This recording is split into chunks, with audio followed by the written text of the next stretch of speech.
Our Lord finds our desires not too strong, but too weak. We are half-hearted creatures, fooling about with drink and sex and ambition, when infinite joy is offered us, like an ignorant child who wants to go on making mud pies in a slum because he cannot imagine what is meant by the offer of a holiday at the sea. We are far too easily pleased. C.S. Lewis, The Weight of Glory. Like most teenagers, I struggled with my desires, especially as I began to grapple with how my faith impacted my life. I took Jesus' promise literally that whoever drinks of the water that I will give him will never be thirsty again. John 4:14. If Christ's promise of ultimate and eternal satisfaction is true, then why do I still struggle with desires? I wanted Christ, but I also wanted friends and fun, love and approval, success and enjoyment of life. These desires must be idolatrous, I reasoned, because their very existence proved that somehow I wasn't drinking enough of Christ to be satisfied only in Him. My thinking led to always looking forward to the next season of life where I hoped to no longer struggle. It didn't take long to discover that no matter the season of life, these desires never go away. There's always a next thing our discontent hearts want. Then I stumbled across C.S. Lewis' The Weight of Glory. Lewis doesn't shake off the passion of human desire and expect us to be Christian Stoics. Desires are real. They pester us. Sometimes they're painful, especially when they go unmet for long seasons. The question is, does this intensity of human desire have any part in the Christian life? Can my motive in seeking God be rightly the reward of having desires met? First, Lewis explains that desire for reward can be a natural part of the way we're wired. Lewis delineates two kinds of motivation for reward. The mercenary desire is cheap and fraudulent. We all look down on a man who marries a woman for her money, or a captain who fights with valor in order to win a position in the kingdom. Yet we call a man who wins a woman for love, or a warrior who fights for victory a hero. What is the difference? For, in both cases, the fighting and the wooing are done with a reward in mind. Lewis explains that the proper rewards are not simply tacked onto the activity for which they are given, but are the activity itself in consummation. But there is yet another case, one that mirrors the human experience of desire that points to the reward of another world. Imagine a young student studying Greek. The reward of his labors will someday be the enjoyment of Greek poetry, but he cannot yet imagine such an enjoyment to desire it. He must simply prod through his study.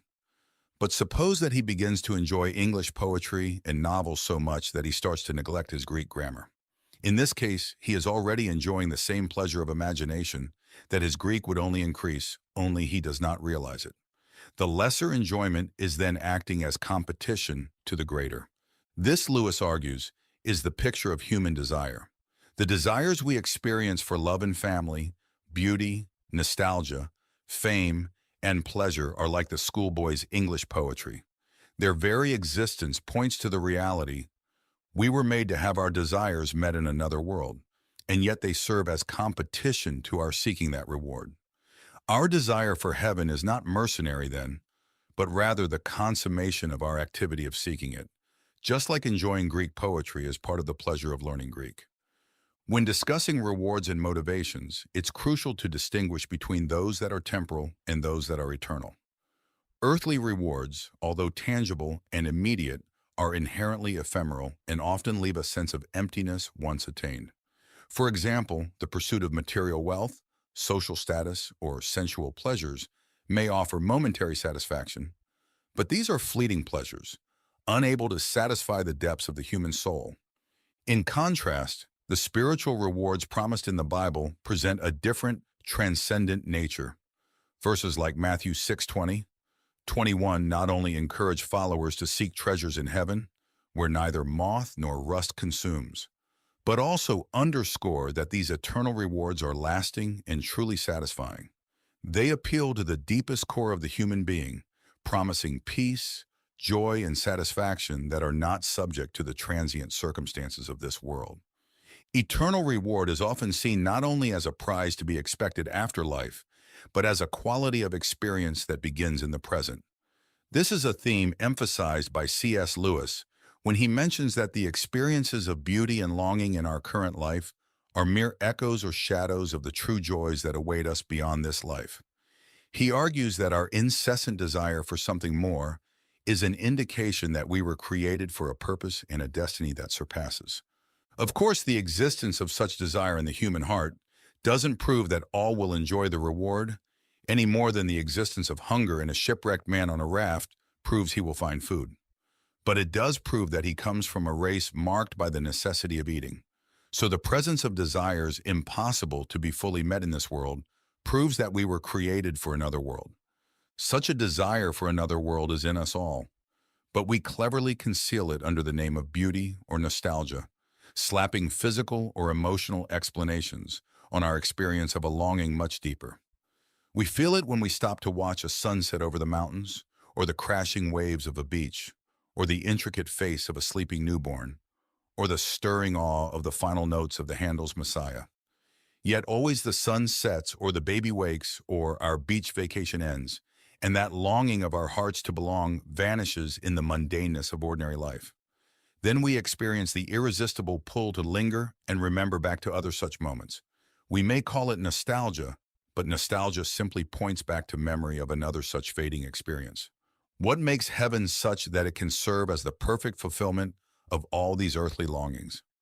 Lewis is honest, as I think we all must be, that the pictures of heaven we find don't strike us as particularly appealing at first. In Elizabeth Prentice's Stepping Heavenward, the 16-year-old girl journaling can't imagine heaven being enjoyable, as she tells her mom, because singing songs with angels forever and ever sounds perpetually boring. Nor do streets of gold or jewels or mansions necessarily appeal to us. That's exactly what we should expect, Lewis says. If Christianity could tell me no more of the far-off land than my own temperament led me to surmise already, then Christianity would be no higher than myself.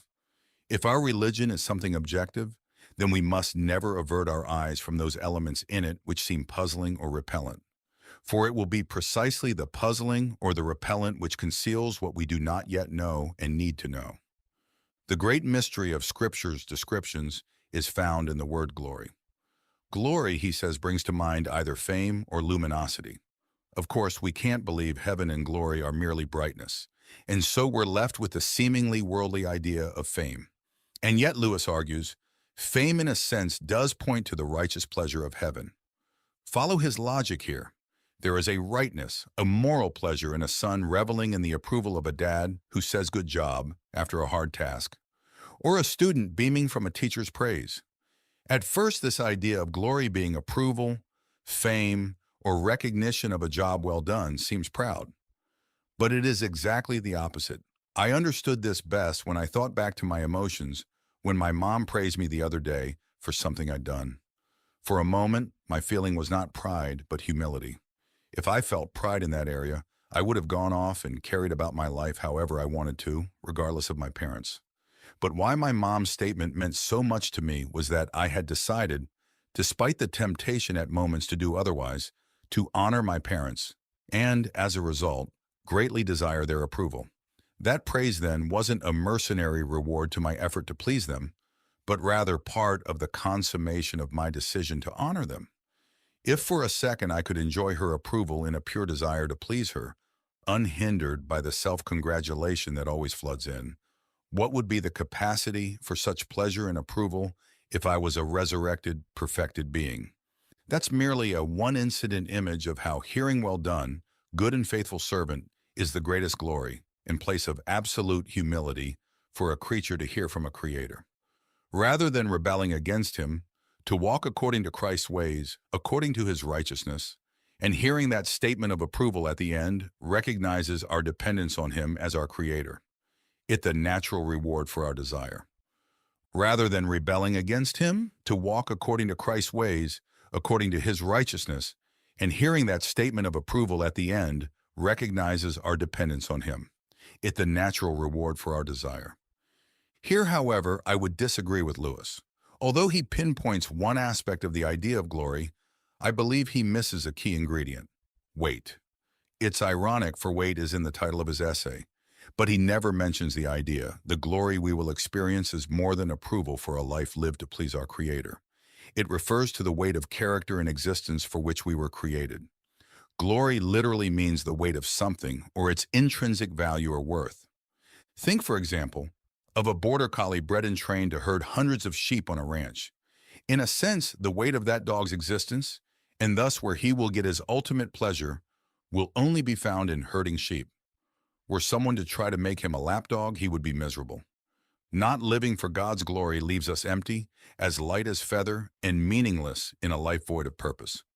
We as humans will not experience the wholeness and pleasure of our existence until the day we can finally live in the full consummation of all we were intended to be. That is weight glory. All of life we will be tempted to look to the next thing to satisfy us, be that money or achievement, marriage or kids, fashion or friends. While God often kindly grants us these desires, they will never fully satisfy because we were made for so much more. Nurturing our desire for Christ in heaven, instead of making us too heavenly minded to be of any earthly good, will enable us to better enjoy these earthly gifts as a taste of what is to come. Lewis's words stir up such longing. If we find ourselves with a desire that nothing in this earth can satisfy, the most probable explanation is that we were made for another world.